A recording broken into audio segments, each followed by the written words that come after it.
This really is the beginning of a new era, and I think beginning is an important part of that sentence. This is the first time I think that, in a long time that Bungie has stood kind of on its own.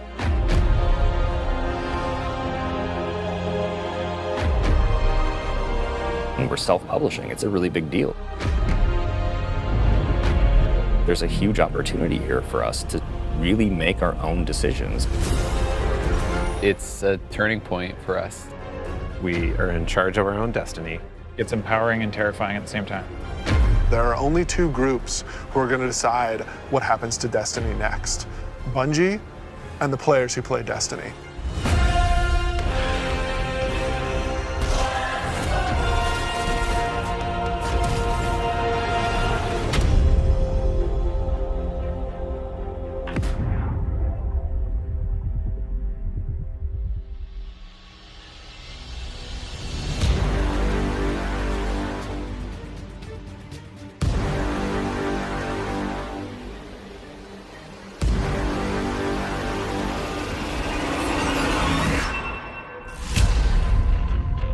So at its core, Shadowkeep is about returning to the moon.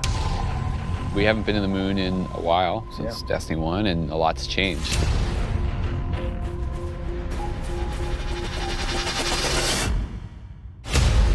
When you go back, it isn't exactly what you thought it was. There's like huge cracks ripped into it.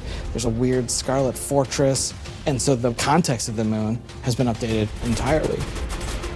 This isn't just about the hive anymore. It's about something else, something terrifying.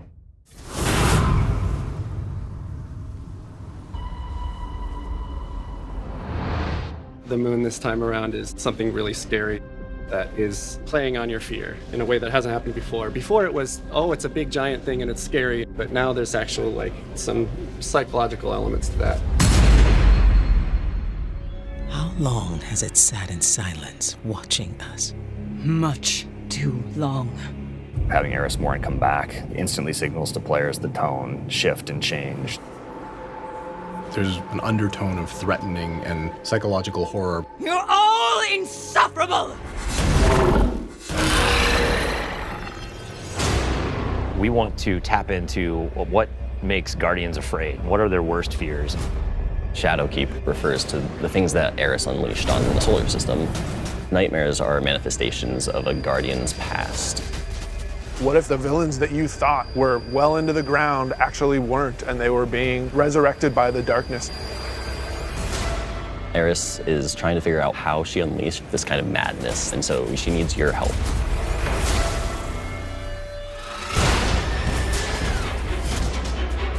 You can't just kill them and make them go away. What if you can't do all of the things that you've grown accustomed to doing? Being unable to achieve what you're trying to achieve, no matter how hard you try.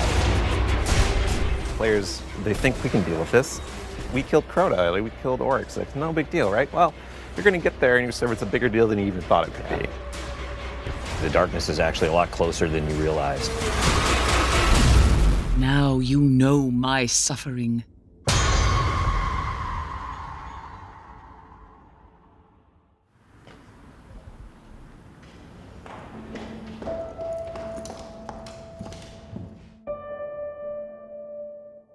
It's been a year, basically, of just a constant two-way dialogue with all of our passionate players. Under it or on the sides of it more? The number of green... That's really informed what it is that players want out of the Destiny game and how we're evolving, not just the story of the world, but what happens to you as a Guardian. Like the thing that was supposed to blow you back or whatever, it's related to acceleration. A bunch of the work that we're doing is about adding depth to the character sheet. The teams are thinking about how do we want to evolve armor, get more stats into the game, get more player customization. How can we get the depth of pursuit for how you want to play with this awesome character you've been building now for, some of us 5 years. And completely new ways of deepening the character RPG that we all know and love and want to be better.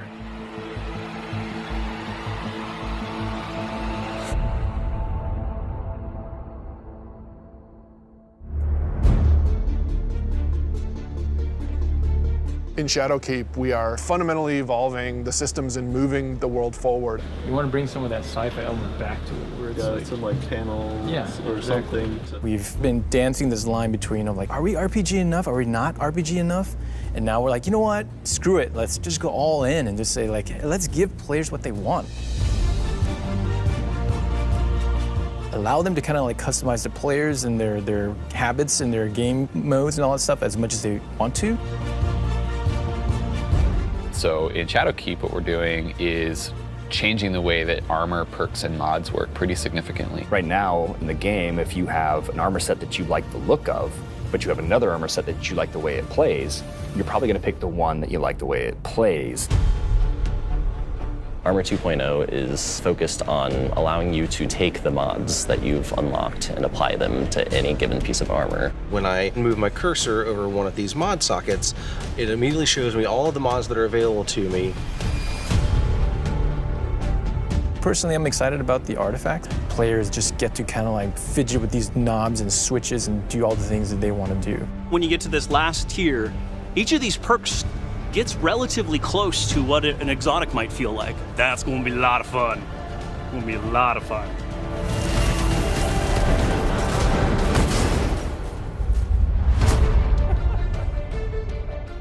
Finishing moves are a new thing for Shadowkeep. What's your favorite?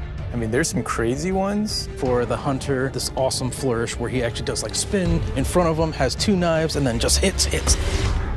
I was like, what the heck? Like, what game is this? Yeah, Titan finisher. He jumps in the air, pulls back, looks at his fist, and It's kind of like the dunk. There's so many different ways to dunk. You can behind the back, 360, cartwheel, whatever.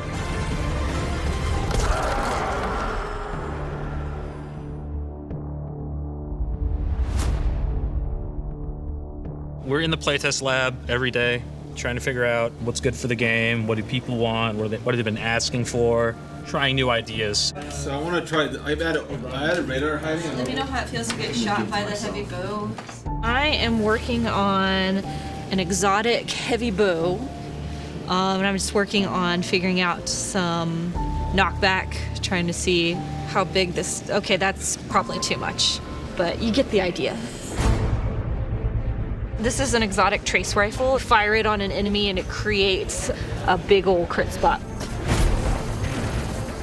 Here's a hand cannon that Victor's working on. It fires special ammo, and it's a little bit like a one-handed sniper.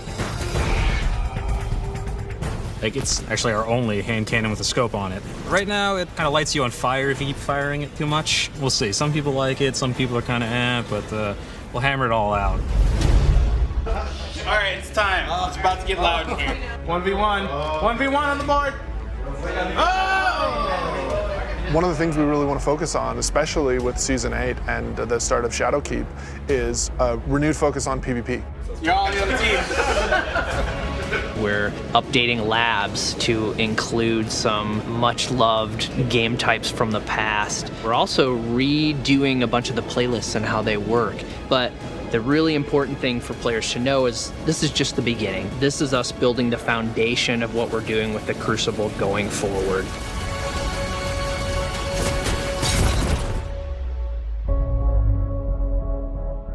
Previously, you would have a 20, 40, 60-hour climb before you could do what's considered in-game content. And now you can pretty much do that immediately. We want you to feel like you are in the end game from the moment you step on the planet. Leveling up your Guardian and becoming more powerful, overcoming dungeons, overcoming raids.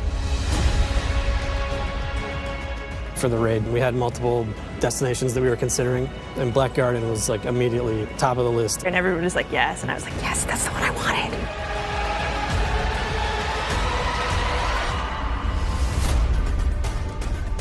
With Forsaken, we've started finding more ways for players to customize and personalize their character and differentiate themselves.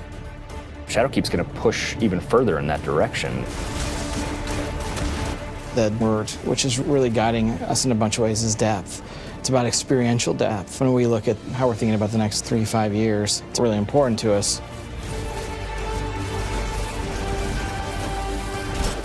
It's cool to have a game that you can invest in with your friends, tweak your monster killing machine and make it 2% better every weekend, doing different things and figuring out how to craft this perfect build that you feel like is your own. Like, that is cool. There's nothing nerdy about it.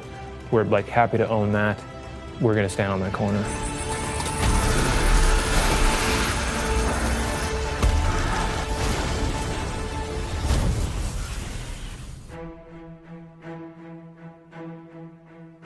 As things change, if the game doesn't feel like it's changing to meet the new landscape, it just all fall down. You know, part of our DNA is finding different ways to bring people together. We needed a way to crush the barriers between friends.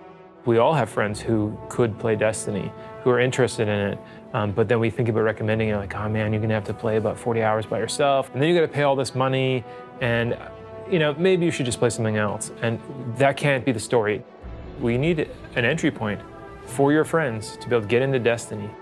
This is just simply about bringing people together to make it easy for players to enter this universe. There's a new entry point coming out in September called New Light, and New Light is a free-to-download experience. We're going to start off in the same place where Guardians first came into the world. Guardian. Guardian? Eyes up, Guardian. It worked. You're alive. You started in the Cosmodrome. You're going back. Going back. Yeah, blast from the past. Okay, it's not going to break orbit, but it just might get us to the city. It's as easy as come in, make a character, play the amazing introduction to the game, and then land in the tower. And then we'll set them loose to open up the world as they see fit. And have sort of an array of potential in front of you. You can just start playing the game and get into some of the same activities that your friends might be playing. The campaigns from D to Year One, the Red War, Curse of Osiris, Warmind. Every world we have will be available for them to explore and to free roam and to do bounties on. Every cooperative strike, whether they're playing with friends or matchmaking, every competitive multiplayer map. The D2 Year One raids like Leviathan. Full access to Gambit, the hybrid mode that we have. All these things are available to them for nothing.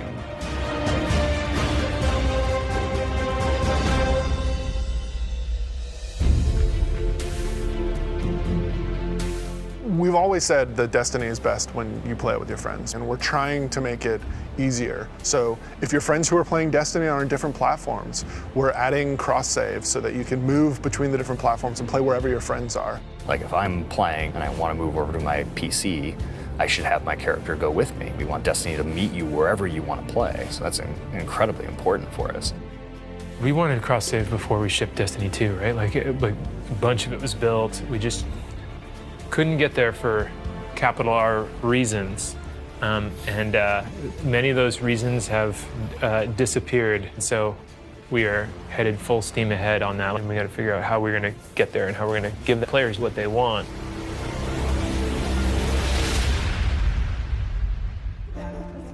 As culture as we can get. Thanks, buddy. Our original vision for Destiny was a world that would evolve and change. We're leaning really hard into that because we believe that's where the future of Destiny is.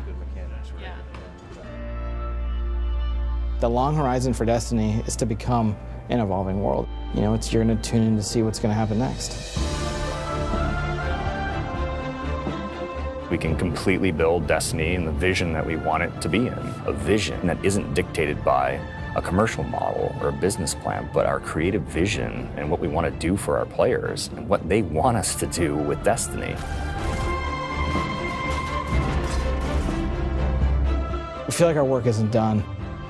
We have a series of missions that we need to finish before I think we have Destiny in the place that it needs to be, and we're back to, I guess, finish the fight, so to speak.